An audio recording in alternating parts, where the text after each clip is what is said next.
Welcome to the 13th Livelihoods India Summit.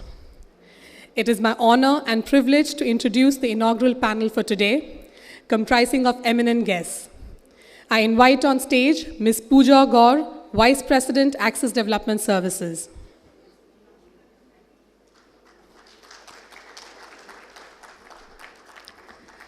I welcome on stage Dr. Sanjeev Phansalkar, Director, Vikas Anvesh Foundation.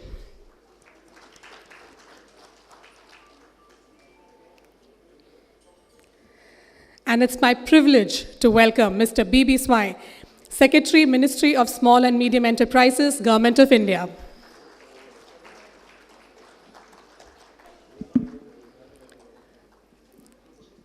I invite Ms. Parul to please give the bouquets to the esteemed panel.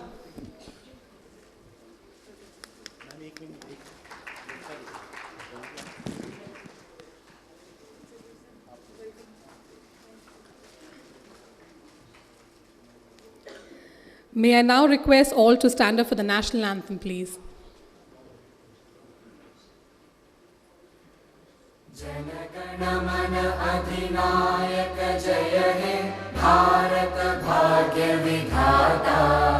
Punjab Sindh Gujarat Maratha Dravid Utkal बंगा विंध्य हिमाचल यमुना गंगा उच्चल जलधि तरंगा तव शुभ नामे जागे तव शुभ आशीष मांगे गाहे तव जय गाथा जन गण मंगलदायक जय हे भारत भाग्य विधाता जय हे जय हे जय हे जय जय जय जय हे.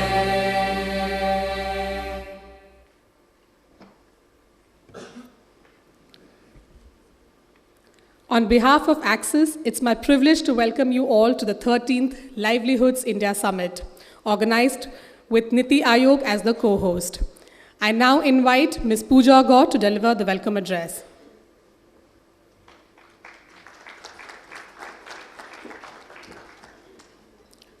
Good morning, everybody. On behalf of Access Development Services, it's my absolute privilege to welcome all the guests on stage. I welcome Dr. Sanjeev Phansalkar, Director, Vikas Anvesh Foundation, and the editor of this year's Soil Report. My special thanks to Mr. B.B. Swain, Secretary, Ministry of MSME, Government of India, who's here with us today. A very warm welcome, sir. A warm welcome to all our sponsors, partners, and delegates to the Livelihoods India Summit. This is the 13th year of the Livelihoods India Summit, and I'm proud that over the last more than a decade, it has come together as an important annual forum to bring together diverse stakeholders engaged in livelihoods issue of the poor in India. While for the last 2 years, the summit was organized in a virtual format with the pandemic slowing down and as things begin to move towards a new normalcy, Access is organizing the 13th Livelihoods India Summit in a physical format with options to join virtually as well.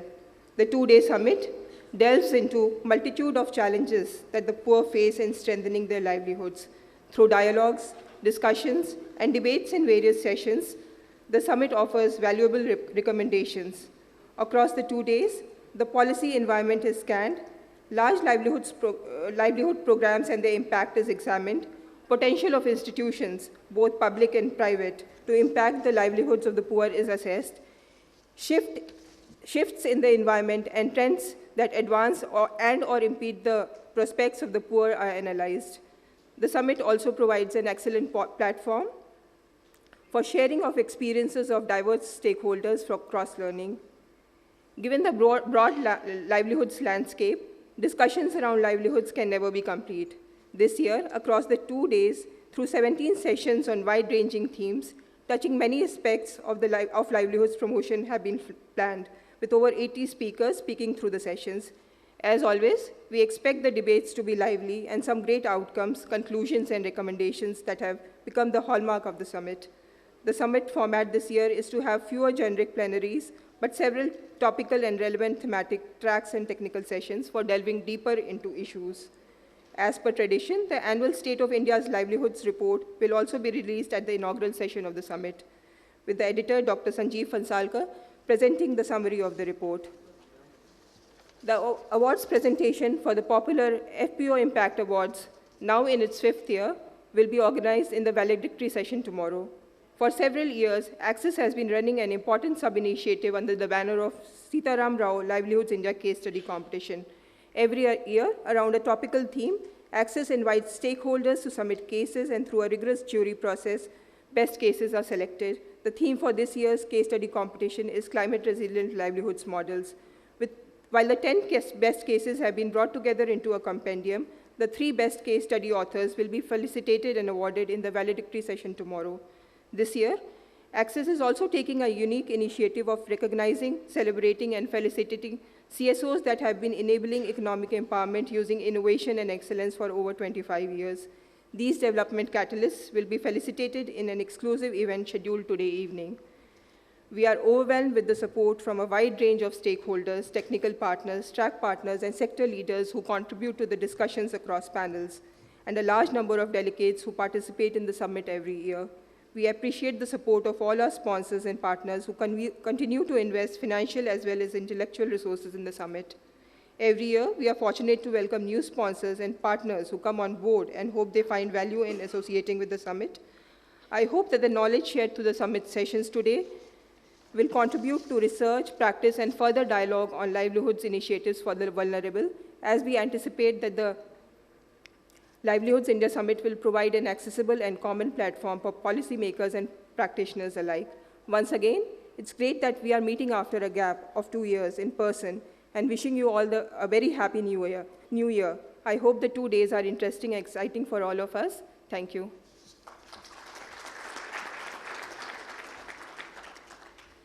Thank you, Pooja, for your welcome address and a brief introduction to this year's summit. We will now move on to the customary release of State of India's Livelihood Report 2022 edition. The State of India's Livelihood Report is an annual publication addressing the contemporary issues emerging in the livelihood sector. It is the only document that aggregates the experiences and challenges of the sector, analyzes the case studies, and reports on the progress of both government and privately run programs. Given the diversity of themes that are covered in the State of India's Livelihood Report, this year's report has been put together by a group of authors. Dr. Sanjeev Phansalkar, Dr. Orlando Ruthven, Dr. Ashok Sarkar, Royston Braganza, PVS Suryakumar, Girija Srinivasan, Dr. Shankar Datta, Dr. Ajit Kanatka, Isha Vadekar, Nimisha Kotaki, Alka Talwar, and Shankar Venkateshwaran. The report has been edited by Dr. Sanjeev Phansalkar. I'm extremely grateful to our sponsors, NABARD, and our knowledge partner, Rabobank Foundation, who have been steadfast in their support to the report over the past few years. I request all the SOIL authors to join us on the stage for the report release. I also request Mr. Vipin Sharma to join us on the stage for the report release. I request for the copies of the report to be brought on the stage, please.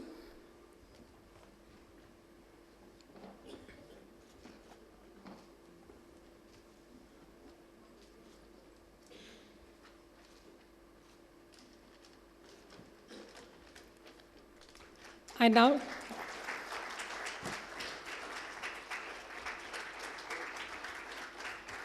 now request Mr. B.B. Svai to release this year's State of India's Livelihoods Report.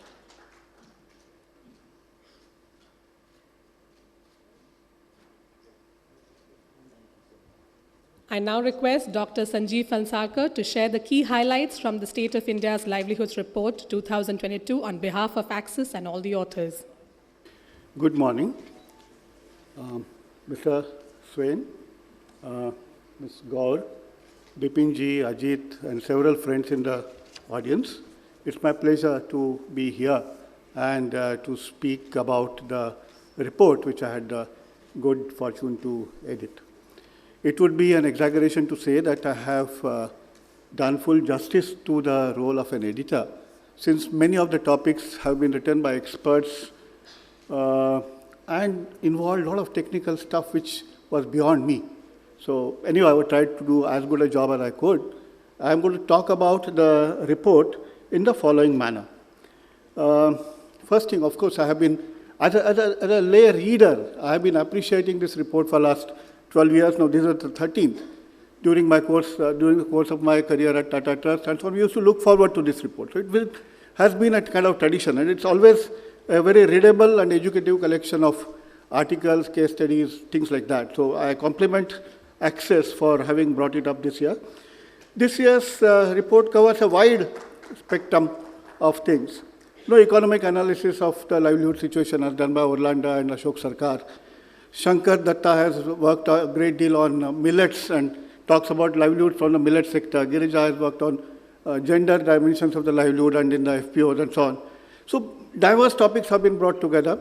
I myself worked a little bit on the FPOs in the non-farm sector. Ajit has worked on technology.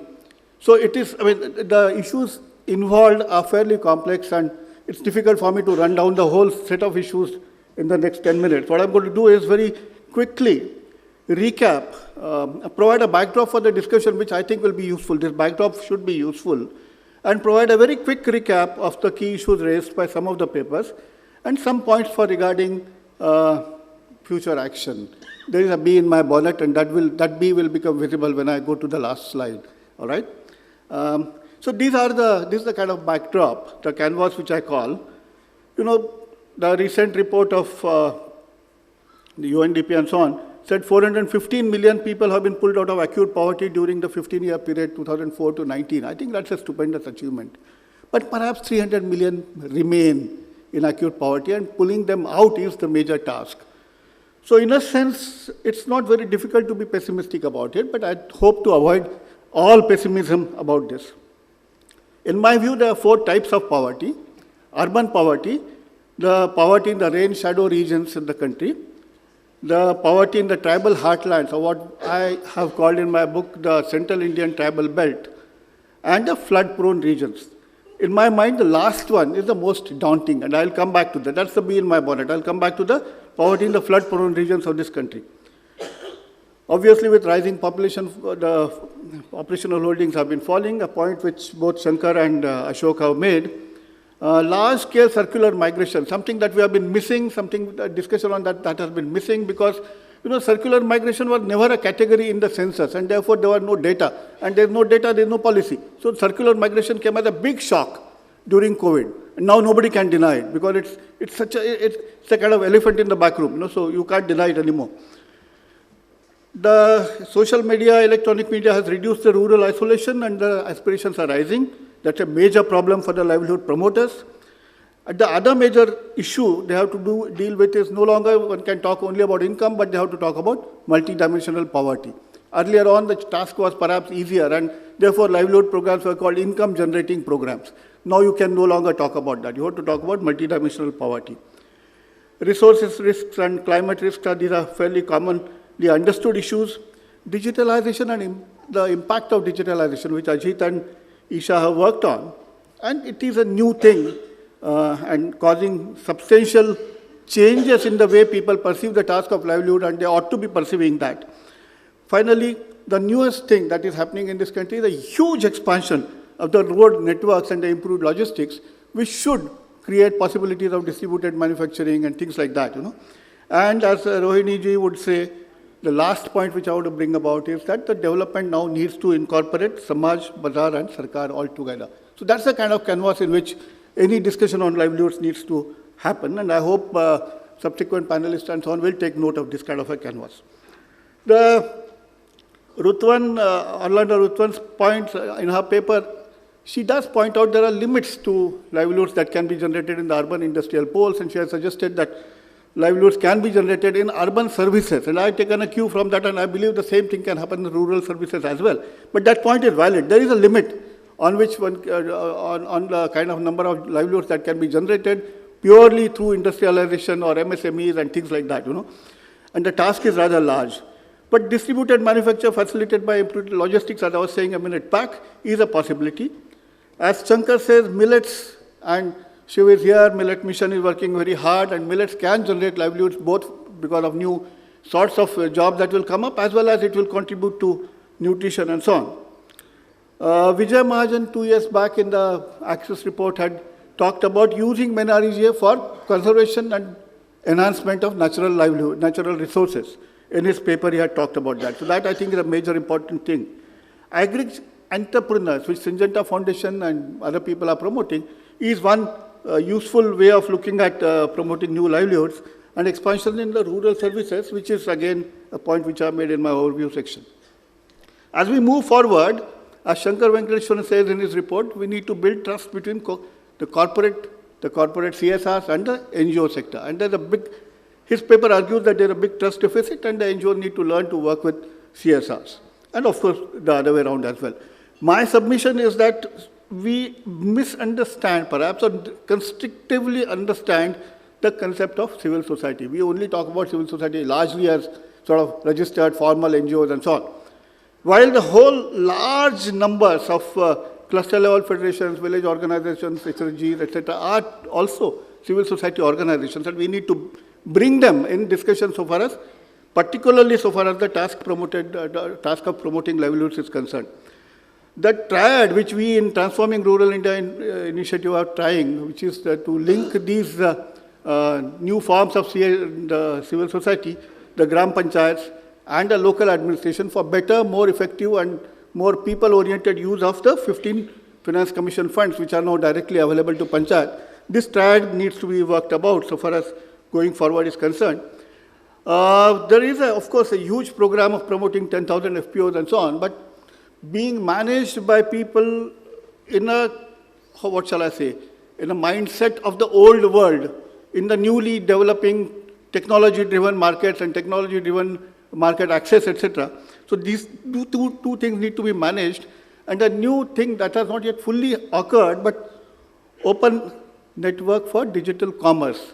If that ONDC can be made farmer-friendly or agri-friendly, so enabling technology, enabling of FPOs and use of ONDC could give a huge boost to the whole FPO movement and make them, more effective than they could be otherwise. And finally, an appeal to look at the flood-prone districts, which I will quickly talk about, and I'll conclude. So I called this title, this slide as Stemming the Flood of Poverty, because this is among the most neglected regions so far as promotion of livelihoods or development of people is concerned. We are talking about 50 districts, starting from perhaps Maharajnagar or Krishinagar, Maharajganj, or these areas in UP.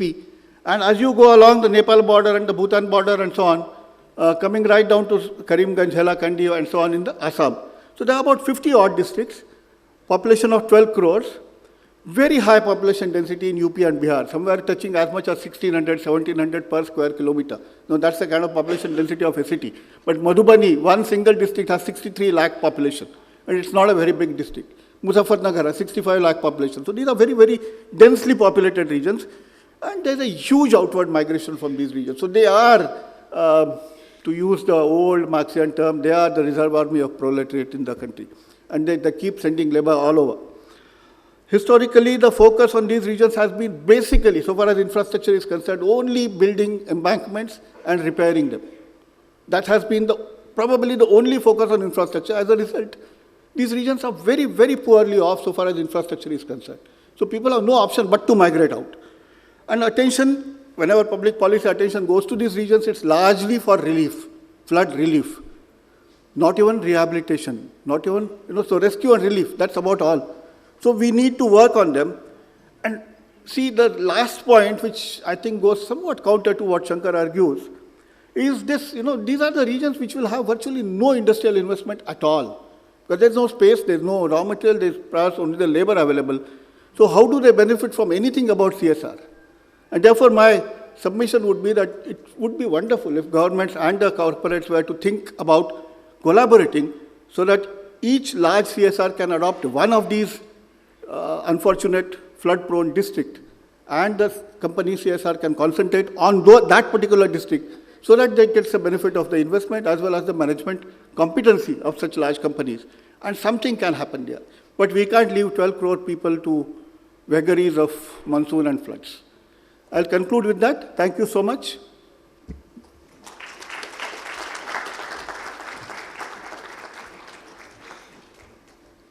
Thank you, Dr. Fansalka, for helping bring the report together and for the crisp presentation, bringing together the key points from across the chapters. A big thank you to all the authors for their contribution in putting together this well-researched report.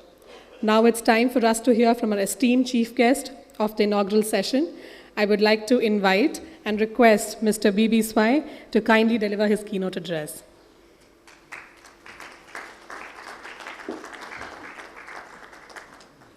Dr. Sanjeev Fansalkar, Ma'am Pooja Gaur, my friend in the audience, Mr. Bipin Sharma, esteemed audience, ladies and gentlemen. I've been given a keynote address. I'll be very, very brief. I really will not go a very long way.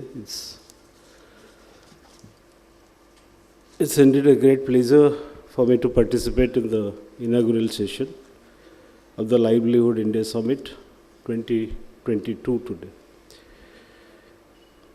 23, I presume. I wish to congratulate Access Development Services for organizing this event. I understand that Access has been organizing Livelihood India Summit successfully every year, and its annual publication, State of India's Livelihood Report, addresses contemporary issues relating to livelihood. The summit is extremely relevant for my ministry, since one of our focus areas is to enable MSME sector to be the highest employment provider. I'll go through the report at great length, but I quickly read some of the opening chapters, including the excellent opening chapter by Dr. Fansalkar. The interesting questions which I spotted in that particular chapter, you said, where are the jobs? And actually you have given the answer also as part of your report. And you have said most of the jobs will come in the small sector, the small business sector. I'll like to share with certain data regarding the sector which I represent. We started registering from 2020. It has been about 2.5 years till now. And the total registration is about 1.35 crore. We keep getting about 20,000 entries every day. And the employment is declared in a voluntary way. It is not something which is actually cross-checked with any specific paper or anything. In fact, Udyam as a system itself doesn't use any papers. You have to just upload few numbers. And we have our own ways of cross-checking some of the figures. This itself shows that the employment, that is why I'm repeating this is the self-declared employment figures. I mean, this is not something where we have actually checked or gone to the field. And we know that in micro industries and micro sector, there is always a very strong reservation to declare the figure, and all people feel that, if you declare a particular figure, then you might attract certain laws, and that kind of reservation has been there. You'll be surprised to know that with a 1.35 crore registration, we have 9.75 crore self-declared employment. This is clearly an indication, and in many ways clearly supports the question and answer which you have raised in your chapter 1 in the opening chapter, where you said, where are the jobs? We fully believe that this is a sector which clearly is giving the jobs, and in future, we believe that this is the sector which will become the largest employment provider. We know that in 2011 it was agriculture. There is bound to be minor shifts, but we focus much more on the current industries going into higher technology, expanding the new industries, the new services, the new business which will get added on.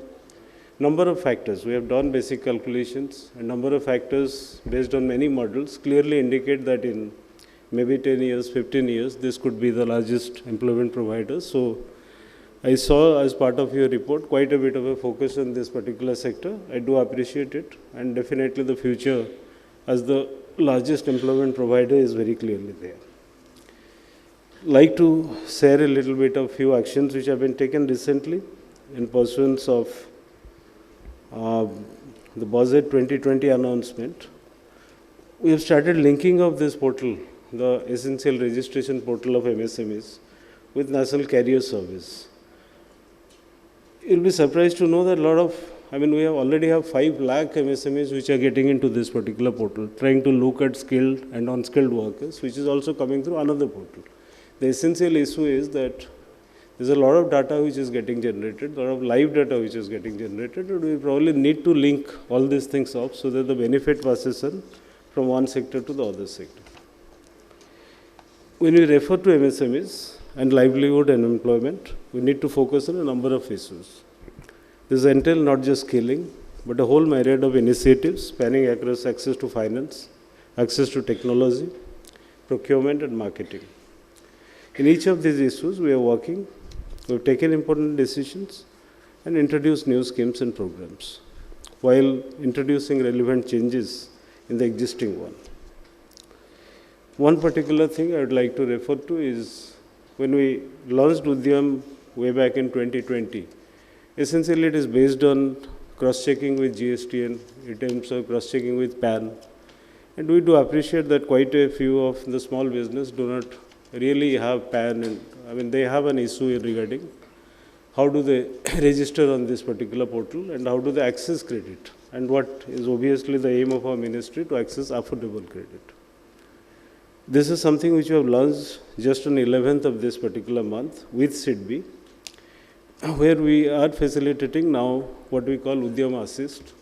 This will essentially is about bulk uploading of the lender's data. You will be the Small Banks Association representatives met me 2 days back, and you will be surprised to know they have a database of 1.5 crore people who are actually accessing microcredit fund only from the small banks. Now, this is the system which we are trying to bring in with SIDBI from, as I told you, on the 11th of this particular month, to facilitate these people who are clearly taking credit, who are clearly identifiable, who are small business, to be part of our data system. I hope Udyam Assist will help the current Udyam systems also in going a long way in registering, formalizing what we call the informal micro enterprises or the IMEs. We have an initiative called Udyam Shakti, which rests on the basic tenets of convergence and aims to provide to enterprise information and access to all schemes and programs of the central and state government. Recently, based on extensive stakeholder consultations, we have decided to encourage enterprises to grow by providing them all non-tax benefits for a period of 3 years in case of upward classification, which used to be 1 year earlier. I very quickly went through the report. There is a lot of focus on the rural and cottage industries. There is a focus on new kinds of agriculture, new kinds of products. I do appreciate, this is a sector which obviously encompasses many things. This is not a sector which is particular about a particular kind of industry. It's about small industries. It's about services, which today is maybe more than 60% of the entire data system. It's about trading. It's quite obviously also about the rural industries. The rural industries, the industries, it's not just about industries coming up in rural areas. It is also about protecting the traditional rural industries. It is also about helping them out, maybe in credit, maybe in technology, maybe in tooling, maybe in many other factors. So I do appreciate that the report by many eminent authors have focused quite a bit. I saw a chapter on millet as well, which is quite obviously very, very important in the current context. So this, again, I fully appreciate. I'm sorry about it, but I read fast, so I read through quite a few articles as I was waiting. A little bit of criticism. Some of the things which I spotted were not really the data is correct. I'll keep the argument to some other side and probably fight with Dr. Sharma on that. But I spotted some data which definitely were not correct. I did spot slightly generalistic kind of a comments. When I look at a particular report, you should look at both sides of the glass filling up. You know, there is a particular part which is filled up, there is a particular part which is empty. And it will always be well appreciated, like the basic concept that we need to work together. We also need to understand each other. Thank you so much.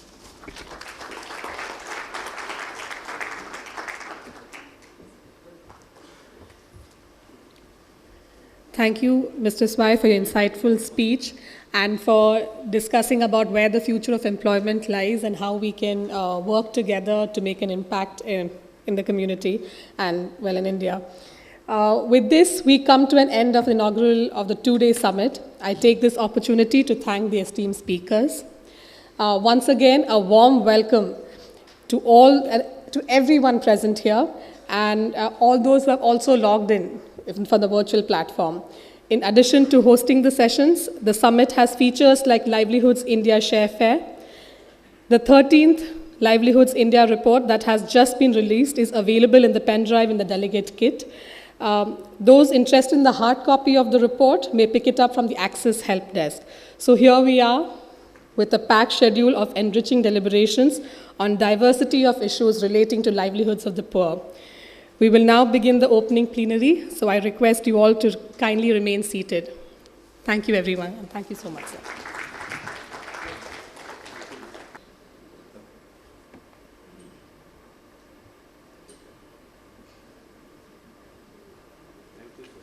Thank you so very much. I think considering the cold, it's a very well. I have a big agenda with you. I'll keep watching you.